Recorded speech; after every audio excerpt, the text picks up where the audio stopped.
बच्चों, आज का हमारा विषय है अनुच्छेद लेखन। इससे पहले हम फीचर और आलेख लेखन के विषय में जान चुके हैं।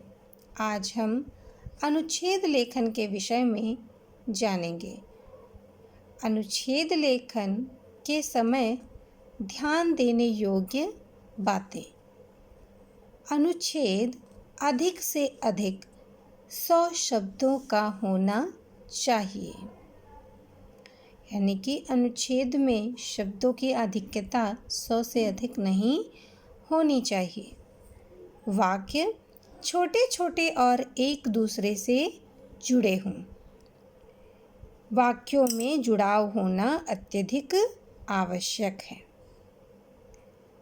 भाषा सरल किंतु प्रभावशाली हो।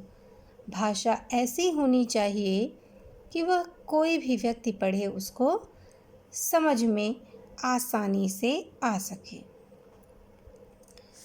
अनुच्छेद में भूमिका तथा उपसंहार की आवश्यकता नहीं होगी।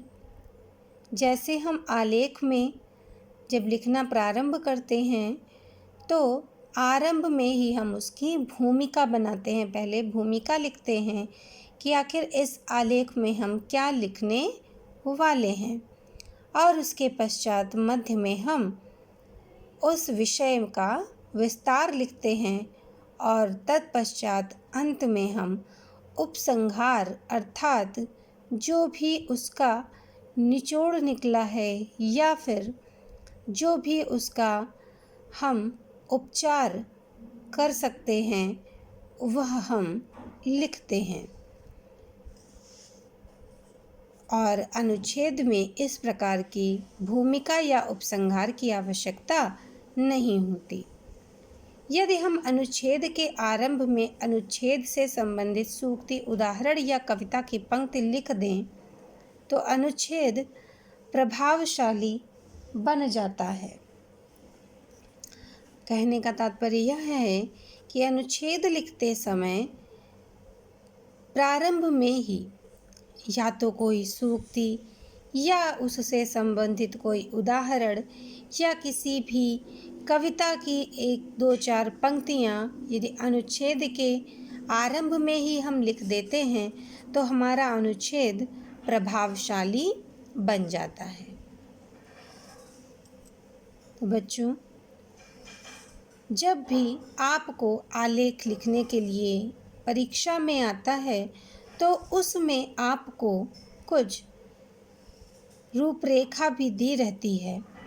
तो आज का हमारा गृह कार्य है कि जीवन में श्रम का महत्व, इस विषय पर आपको अनुच्छेद लिखना है जिसके संकेत बिंदु हैं श्रम के विभिन्न रूप, प्रगति का मूल मंत्र, श्रम के आदर्श।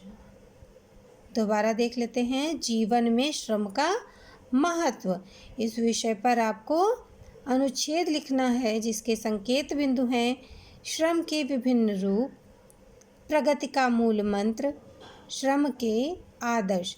इन 3 बिंदुओं को ध्यान में रखते हुए ही हमें अपना अनुच्छेद लगभग 100 शब्दों में ही लिखना है। शब्दों का अतिक्रमण नहीं होना चाहिए।